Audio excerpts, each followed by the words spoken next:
tout le temps muy ca primature daal di fekkee li nga xamante ni présider li nga xamante moom moo di installation jëm ci comité de pilotage bu pacte social de stabilité pacte national de stabilité sociale jëm ci li ñuy wax une croissance inclusive et durable moom mais le premier ministre Ousmane Sonko daal di teewoon tey Alaaji Rawal ñu daal di koy fekkee boobee installation balaa ñoo dugg ci li nga xamante ni moom la ci daal di wax moom le premier ministre Ousmane Sonko naka nga daal di gisee li nga xamante ni moom moo daal di nekk ce comité de pilotage jëm ci pacte national de stabilité sociale.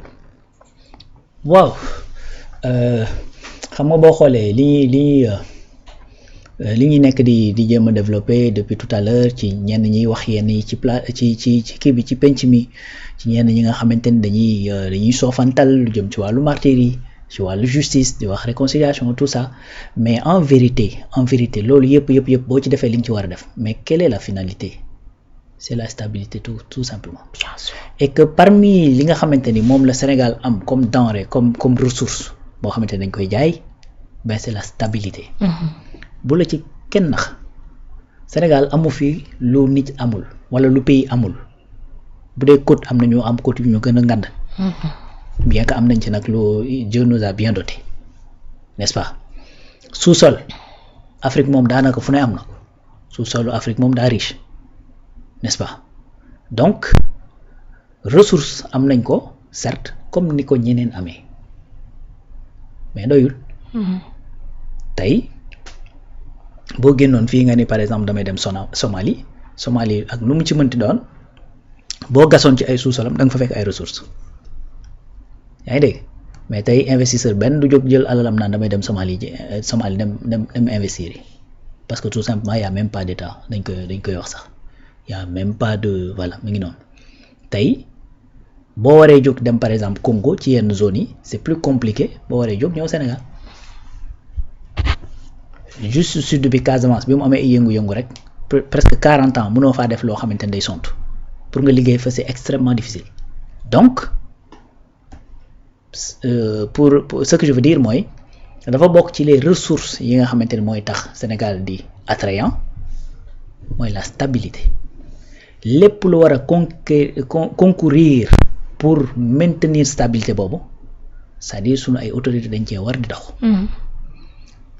donc bokk na nag levier yi gën a am solo pour maintenir li nga xamante ne mooy stabilité sociale eh bien c'est la justice.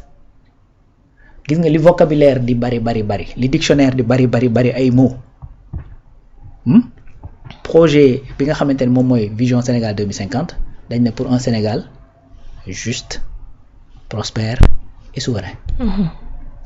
te vocabulaire xam nga bëri na ay dictionnaire bëri na ay mots. Bien sûr. donc le choix des mots est important. donc justice parce que sans justice boobu du am stabilité. mu ngi noonu mais boo noppee ci justice dafa am ce qu'on appelle l'équité. L'équité c'est un peu différent de la justice mais c'est une forme de justice en vérité. Pourquoi ma wax loolu ne c'est une forme de justice équité mooy maanaam nga yor ñaari soxna kii njool kii gàtt kii 10 mètres koy ñawal kii 5 mètres maanaam égalité moo lay mën a permettre parce que égalité c'est une forme de justice aussi. donc yooyu yëpp c'est une forme de justice sociale. égalité mooy da ngay jënd kii 10 jënd kii 10 mais ki nga xamante ne 5 koy ñëw boo ko jëndalee 10 xam nga jotu ko. da koy ëpp. day yàq beneen 10 bi. boo defee kii 5 jox kee 5 ki njool kii 5 doyu ko. donc da ngay jënd kii 10 jënd kii 5 d'ailleurs loolu sax la diine wax.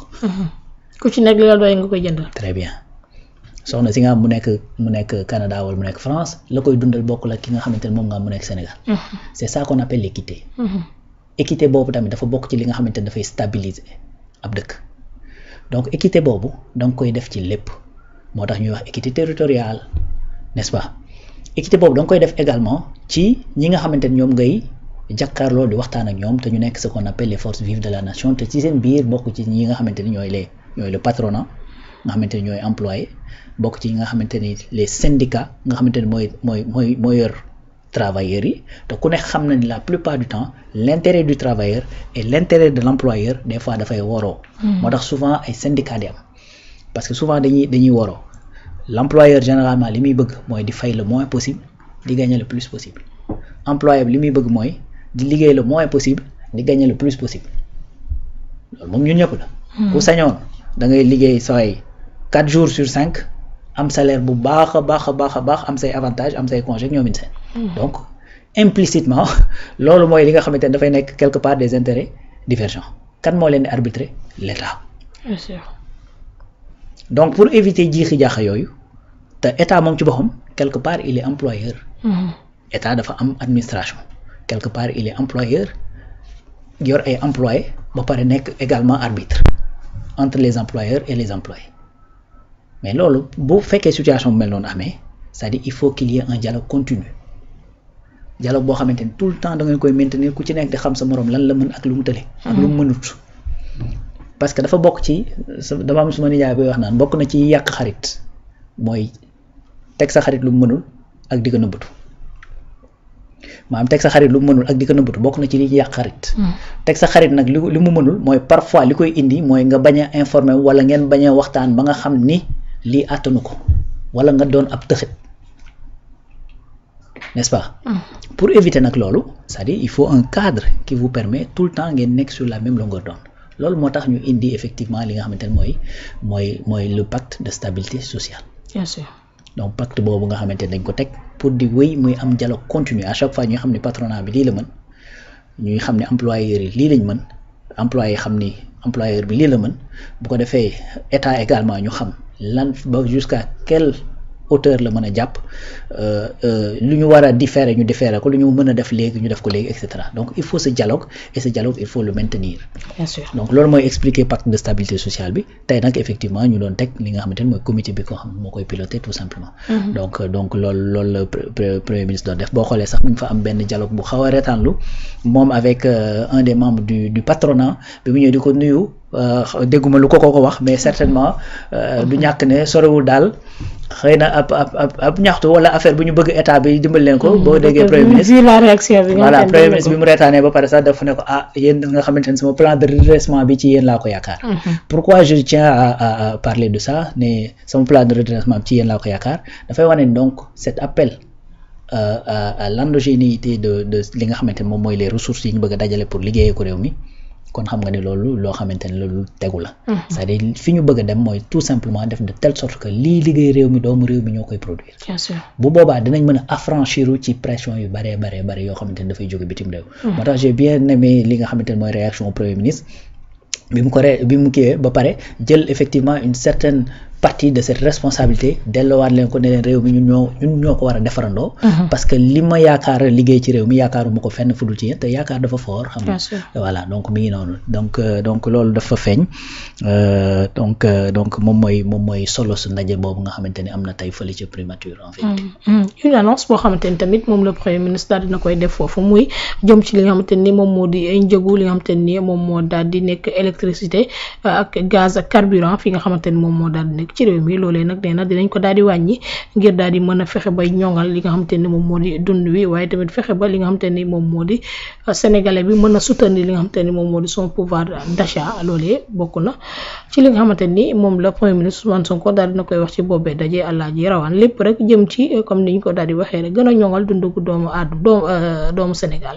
oui loolu mooy li nga xamante ne moom la ñu joxe comme instruction te keroog boo xoolee président mi ngi koy wax ni joxe nañu une instruction ferme au premier ministre de sorte que ci li nga xamante ne moom la ñu jëm ci wàllu budget bi di 2026 au moins ñu teg ko ci ce qu'on appelle sous le sceau du bien-être du Sénégalais n'est-ce pas mais également ci li jëm ci wàllu relance jëm ci wàllu li nga xamante ne mooy les infrastructures mais également ci lu jëm ci wàllu changement systémique bi nga xamante ni moom la agropoli di porter jëmale ci wàllu mbay mi ak li nga xamante ni mooy industrialisation. yaa ngi sourire nag li ngay sourire xam naa ko mais dinaa ci ñëw après donc sëñ Khadim dama xaar tuuti rek ma daaneel ma tontu ci li muy wax noonu sëñ Khadim boo xam naa ni loolu léegi donc tu vois léegi loolu mooy instruction bi nga xamante ni président moom la joxe. loolu nag mooy feeñ ci lii nga xam ni moom la premier ministre di jëmmal. ndax il faut comprendre une chose c'est que entre le président et le premier ministre comprendre lii mooy l'un c'est le volet stratégique l'autre c'est le volet opérationnel. c'est-à-dire la stratégie n'a pas d'intérêt amul intérêt su fekkee amul volet opérationnel. parce que li ngay wax su boobaa ci ay théorie dong la yem nag. boo théoriser ba pare ba am une vision ba éclairer ko ba xam ni lii nga war a def il faut un volet opérationnel boo xamante ni moo lay wax ne nii nga koy defee. Effectivement. Donc le volet stratégique te dira lan nga bëgg, n'est-ce pas, ci ban échéance. Et l'opérationnel va te dire que nii lañ koy defee ak nii ak nii ak nii. Parce que le bras opérationnel du président de la République mooy tout simplement son gouvernement bu daal di koy jël nag daal di koy démocratiser à travers ses directions moo tax ministère boo jël ay bras techniques am ce sont ses directions.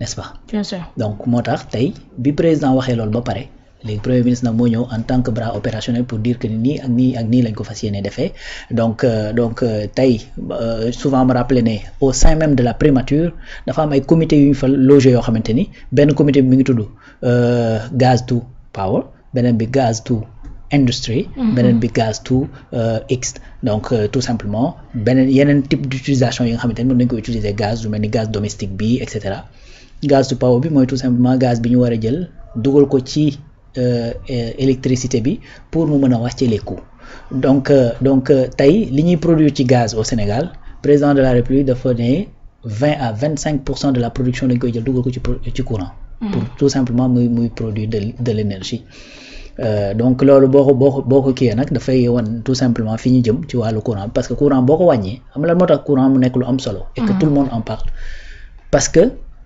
quel que soit liggéey bi nga war a def c'est-à-dire da ngay utiliser quasiment courant tey téléphonie yi dañuy utiliser courant n'est-ce pas. Industrie yi pareil donc cordonnier bi pareil ñun ñi nekk ci média wax nopp tey plus courant di wàññeeku plus effectivement say coût de production di wàññeeku parce que li ngay produire su fekkee ne dañu seen prix yi dafa wàññeeku par exemple da nga war a jënd der bi yaa ngi ko doon jëndee 1000 francs léegi yaa ngi koy jëndee 800 da nga doon fay courant yaa ngi doon fay 10 000 léegi yaa ngi fay 5000 da nga doon par exemple jënd ndox yaa ngi ko doon jëndee 5000 léegi yaa ngi koy jëndee 2500 ben immédiatement à la fin de la journée ce coût de production dafay wàññeeku. Bien sûr.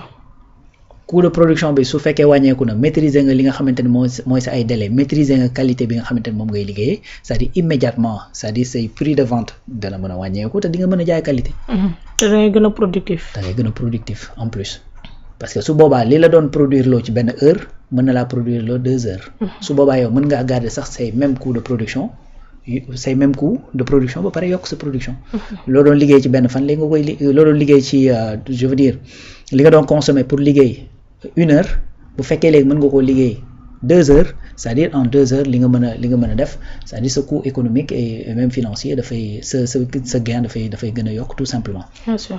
Donc loolu moo tax énergie nekk lu am solo. nga xamante ne boo ko wàññee aussi bien chez les ménages que chez effectivement ñi nga xamante ne ñooy les producteurs da nga leen di mën a permettre seen coût de production yi wàññeeku ba nga xam ni danañ mën a jaayee moins cher et que su boobaa de facto c'est-à-dire le panier de la ménagère.